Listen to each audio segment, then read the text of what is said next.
డబ్బులేసుకొని stock మార్కెట్‌కి అందరూ వచ్చేస్తారు. కానీ వచ్చాక ఏ స్టాక్స్ కొనాలి? ఈ స్టాక్స్ ఏ ప్రైస్‌లో కొనాలి? ఎంత పెరుగుతాయి? ఎక్కడ అమ్మేసేయాలి? ఇట్లాంటి క్వెషన్స్ జనరల్‌గా అందరికీ ఉంటాయి. కానీ కొనుక్కునే స్టాక్స్‌ని ఎన్ని షేర్స్ కొనాలి? ఆర్ ఎన్ని స్టాక్స్‌లో డబ్బులు పెట్టాలి? ఇట్లాంటి క్వెషన్స్ ఎవ్వరు అడగరు. అదే మన టాపిక్ ఈరోజు.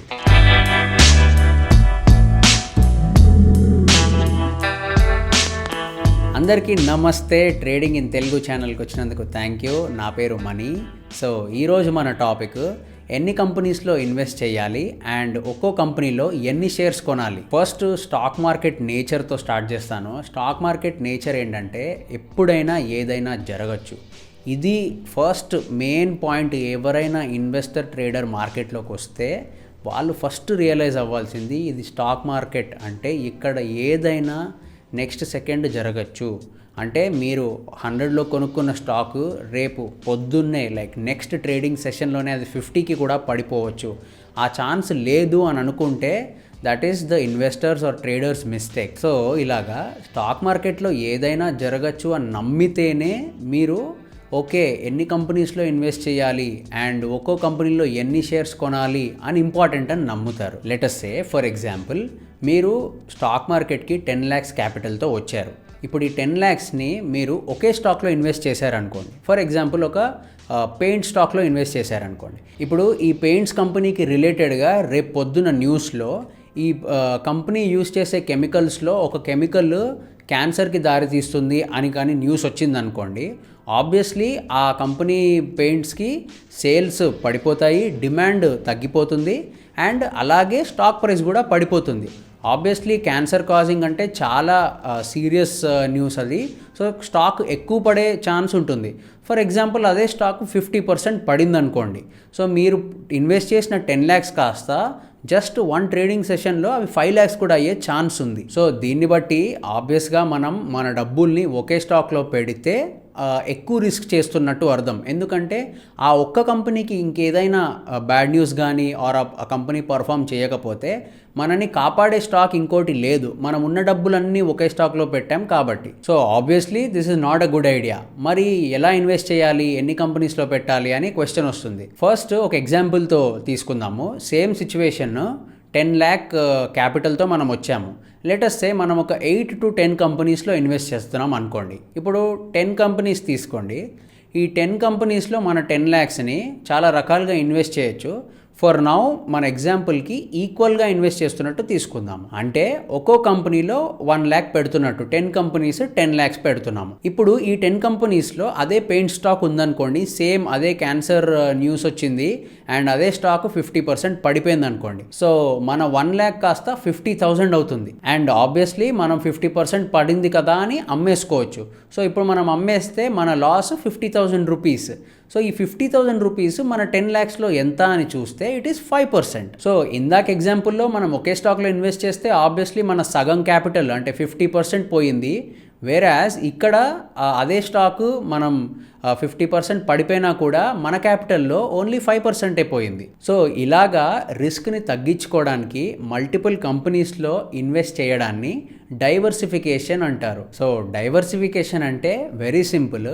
మన ఉన్న డబ్బులన్నీ ఒకే దాంట్లో పెట్టకుండా మల్టిపుల్ దాంట్లో పెడితే ఏదన్నా ఒక్కటి మనకి పర్ఫామ్ చేయకపోయినా మిగతావి మనని కాపాడుతాయని అర్థం. సో ఇప్పుడు మనం డైవర్సిఫికేషన్ ఎందుకు చేయాలి అనేది క్లియర్గా చూసాము. కానీ ఈ డైవర్సిఫికేషన్ ఎలా చేయాలనేది క్లియర్గా చూద్దాం. సో ఇందాక ఎగ్జాంపుల్లో నేను 10 కంపెనీస్లో ఇన్వెస్ట్ చేశాను అని అన్నాను. ఇప్పుడు 10 కంపెనీస్లోనే ఇన్వెస్ట్ చేయాలా, 15 కంపెనీస్లో ఇన్వెస్ట్ చేయాలా ఆర్ 30 కంపెనీస్లో ఇన్వెస్ట్ చేయాలనే డౌట్ వస్తుంది. సో డైవర్సిఫికేషన్ ఎలా చేయాలనే దానికి 3 main points. First point, invest in businesses that you understand. అంటే సింపుల్గా చెప్పాలంటే మీరు ఏదైతే కంపెనీలో ఇన్వెస్ట్ చేస్తున్నారో ఆ కంపెనీ ఏం చేస్తుంది అండ్ ఆ కంపెనీ బిజినెస్ నేచర్ ఏంటి మీకు క్లియర్గా అర్థం అవ్వాలి. ఫర్ ఎగ్జాంపుల్ నేను ఐటీసీ అనే కంపెనీలో ఇన్వెస్ట్ చేశాను అనుకోండి. నాకు అసలు ఐటీసీ అనే కంపెనీ ఏ బిజినెస్ చేస్తుంది అండ్ ఏ బిజినెస్లో ఎంత రిటర్న్ రావచ్చు అండ్ ఆ బిజినెస్ ఎలా నడుస్తుంది నాకు ఐడియా ఉందా లేదా అనేది చూసుకోవాలి. So ITC as a company is a very big company, conglomerate అంటారు దాన్ని. అంటే ఐటీసీ హోటల్స్ బిజినెస్లో ఉంది, టొబాకో బిజినెస్లో ఉంది, ఫుడ్స్ బిజినెస్లో ఉంది, అండ్ బ్యూటీ ప్రోడక్ట్స్లో ఉంది. సో ఇలా అసలు ఐటీసీ అనే కంపెనీ ఏం చేస్తుంది, వాటి ప్రోడక్ట్స్ ఏంటి, వాళ్ళ బిజినెస్ నేచర్ ఏంటి, ఇవన్నీ నాకు తెలుసుంటేనే నేను ఐటీసీలో ఇన్వెస్ట్ చేయాలి. అదర్ ఎగ్జాంపుల్, నేను ఇప్పుడు అట్ ప్రెజెంట్ ఒక హాట్ స్టాక్ని తీసుకుంటాను, జిఎంఎం ఫాడ్లర్. ఈ company something related to pharmaceuticals.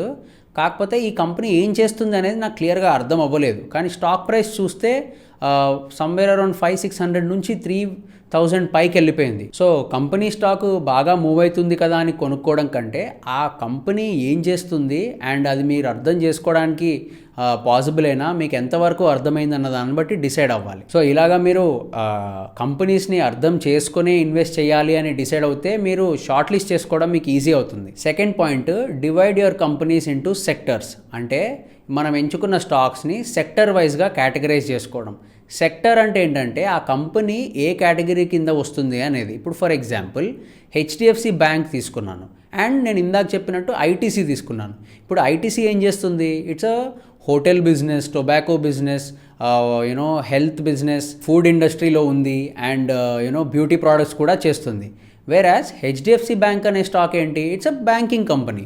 Banks అంటే లోన్స్ ఇస్తుంది, మన డబ్బుల్ని పెట్టుకొని మనకి ఇంట్రెస్ట్ ఇస్తుంది, and car loans, home loans, ఇట్లా చాలా ఫీచర్స్ ఉంటాయి. సో మనం హెచ్డిఎఫ్సి బ్యాంక్ని, ఐటీసీని ఒకే కేటగిరీ కింద అయితే పెట్టలేము. ఎందుకంటే హెచ్డిఎఫ్సి బ్యాంక్ మీకు ఫైనాన్షియల్ సెక్టర్ కిందికి వస్తుంది, అండ్ ఐటీసీ అనేది ఎఫ్ఎంసీజీ కిందికి వస్తుంది. ఎఫ్ఎంసీజీ అంటే ఫాస్ట్ మూవింగ్ కన్జ్యూమర్ గూడ్స్ అనేది. సో మనం డైలీ వాడే ప్రోడక్ట్స్ అన్నీ ఎఫ్ఎంసీజీ అనే కేటగిరీ కిందికి వస్తాయి. ఫర్ ఎగ్జాంపుల్ మన సోప్స్, మన షాంపూస్, మన టూత్పేస్ట్, ఇవన్నీ అనమాట. ఈ రెండు కేటగిరీస్ని రెండు సెక్టర్స్ లాగా చూస్తున్నాం కదా, అలాగా మీరు షార్ట్ లిస్ట్ చేసుకున్న స్టాక్స్ని సెక్టర్ వైజ్గా కేటగరైజ్ చేసుకోవాలి.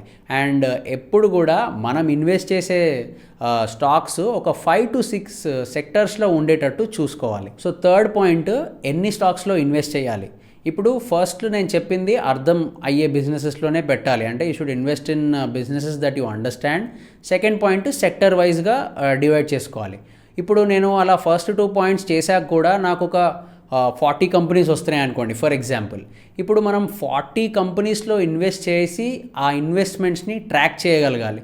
So on personal experience level 40 కంపెనీస్లో ఇన్వెస్ట్ చేసి ట్రాక్ చేయడం అనేది మనలాంటి పార్ట్ టైం ఇన్వెస్టర్స్కి, ఆర్ మీరు ఎక్కడైనా జాబ్ చేస్తూ, ఆర్ మీరు ఏదైనా బిజినెస్ నడుపుతూ మళ్ళీ ఈ ఇన్వెస్ట్మెంట్స్ని ట్రాక్ చేయడం అనేది నా ఎక్స్పీరియన్స్లో ఇంపాసిబుల్. సో జనరల్గా 8 to 10 కంపెనీస్ ఆర్ మ్యాక్సిమం 15 కంపెనీస్ని అయితే ట్రాక్ చేయడానికి పాసిబుల్ ఉంటుంది. సో ఇలా 40 కంపెనీస్లో ఇన్వెస్ట్ చేసి నేను అవింటిని మేనేజ్ చేయగలుగుతాను అని అంటే అప్పుడు మీరు ఇన్వెస్ట్ చేయాలి. సో మీరు ఎన్ని కంపెనీస్ ఇన్వెస్ట్మెంట్స్ అయితే మీరు ట్రాక్ చేయగలుగుతారో అన్ని కంపెనీస్లోనే మీరు ఇన్వెస్ట్ చేయాలి. సో దీనికి ఎగ్జాక్ట్గా నేను కౌంట్ ఇవ్వలేను. ఇందాక చెప్పినట్టు 8 to 10 స్టాక్స్ ఆర్ 15 స్టాక్స్ కూడా పెట్టుకోవచ్చు. జనరల్గా మ్యూచువల్ ఫండ్స్ని మేనేజ్ చేసే ఫండ్ మేనేజర్స్ ఉంటారు కదా, బికాస్ దే ఆర్ ప్రొఫెషనల్స్, వాళ్ళు ప్రొఫెషనల్స్ కాబట్టి వాళ్ళు more than 25 స్టాక్స్లో కూడా ఇన్వెస్ట్ చేయొచ్చు. అండ్ మ్యూచువల్ ఫండ్స్ దగ్గర ఉండే డబ్బులు జనరల్గా అబవ్ 1000 crores ఉంటుంది. సో 1000 crores డబ్బులు ఉన్నప్పుడు వాళ్ళు డైవర్సిఫికేషన్ చాలా ఇంపార్టెంట్. వాళ్ళకి రిస్క్ని మేనేజ్ చేయడమే నంబర్ 1 ప్రయారిటీ. సో అలా రిస్క్ని మేనేజ్ చేయాలి అంటే ఎక్కువ స్టాక్స్లో ఇన్వెస్ట్ చేయాల్సిందే. సో మీరు మీ రిస్క్ యాపిటైట్ని, అంటే మీరు రిస్క్ ఎంత తీసుకోగలుగుతారో అన్న దాన్ని బట్టి డిసైడ్ అవ్వాలి, and at the same time ఎంత ట్రాక్ చేయగలుగుతారు అన్న దాన్ని బట్టి డిసైడ్ అవ్వాలి. పర్సనల్గా నేనైతే 8 to 12 స్టాక్స్ మధ్యలోనే పెట్టుకుంటాను. I will never go above 12 stocks. ఎందుకు 8 to 12 అంటున్నానంటే, ఎందుకంటే కొన్ని కంపెనీస్ అప్పుడప్పుడు పర్ఫామ్ చేయకపోతే ఎగ్జిట్ అయిపోతాము. ఇప్పుడు లెట్స్ సే నేను 12 స్టాక్స్లో ఇన్వెస్ట్ చేశాను, ఓ కంపెనీ నేను అనుకున్నట్టు పర్ఫామ్ చేయట్లేదు అంటే అప్పుడు ఆ స్టాక్స్ని వదిలేసుకుంటాం. సో అప్పుడు నాకు 11 స్టాక్స్ ఉంటాయి. So but I will never go beyond 12 stocks, because for me personally నాకు ట్రాక్ చేయడం డిఫికల్ట్ అయిపోతుంది. డైవర్సిఫికేషన్ అనే పాయింట్ మీకు అర్థమైంది, అండ్ మీరు ఈ 3 పాయింట్స్ని యూజ్ చేసి మీరు ఒక కంపెనీస్ షార్ట్ లిస్ట్ చేసుకున్నారు, అండ్ ఇప్పుడు ఆ షార్ట్ లిస్టెడ్ కంపెనీస్లోనే మనం ఇన్వెస్ట్ చేయాలి. ఇప్పుడు క్వశ్చన్ ఏంటంటే ఒక్కో కంపెనీలో ఎంత ఇన్వెస్ట్ చేయాలి అనే డౌట్ వస్తుంది. One of the methods to invest in companies is equal weightage. అంటే మీ దగ్గర ఉన్న క్యాపిటల్ని ఈక్వల్గా ఒక్కో కంపెనీలో డివైడ్ చేయడం. ఫర్ ఎగ్జాంపుల్ మనం 10 lakhs క్యాపిటల్తో మార్కెట్కి వచ్చాము, అండ్ లెటస్ సే మీరు ఓన్లీ ఒక 5 స్టాక్స్కే షార్ట్ లిస్ట్ చేశారు. ఇప్పుడు ఫర్ ఎగ్జాంపుల్ ఈ 5 స్టాక్స్ని మనం company A, B, C, D, E అని అనుకుందాము. సో మనము ఒక్కో కంపెనీలో ఈక్వల్గా అంటే మన 10 lakhsని ఈక్వల్గా డివైడ్ చేయాలి కాబట్టి ఒక్కో కంపెనీలో 2 lakhs పెడదామని డిసైడ్ అయ్యాం. సో 2 lakhs మన 10 lakhsలో ఎంత అంటే 20%. సో ఒక్కో కంపెనీలో 20% పెడితే మన 100% క్యాపిటల్ని డివైడ్ చేస్తున్నాం. ఇప్పుడు ఈ ఒక్కో కంపెనీ షేర్ ఒక్కో ప్రైస్లో ఉండొచ్చు. అన్ని కంపెనీ షేర్ ప్రైసెస్ ఒకే రేంజ్లో ఉండాలని రూల్ ఏం లేదు. సో లెటస్ సే ఈ కంపెనీ A అనే షేర్ 1000 రూపీస్లో ఉందనుకోండి. ఇప్పుడు ఆ 1000 రూపీస్ని మనం 2 lakhs పెట్టి షేర్స్ కొనాలి. ఎన్ని షేర్స్ కొనాలి? ఆబ్వియస్లీ 2 lakhs డివైడెడ్ బై 1000 అంటే 200 షేర్స్ కొనాలి. అలాగా లెటస్ సే కంపెనీ B మీకు 50 రూపీస్లో ఉందనుకోండి. సో మీరు ఎన్ని షేర్స్ కొనాలి? 2 lakhs డివైడ్ బై 50 4000 షేర్స్ కొనాలి. అలాగా కంపెనీ C 200 ఉంటే మీరు 1000 షేర్స్ కొనాలి. కంపెనీ D 300 ఉంటే మీరు 667 షేర్స్ కొనాలి.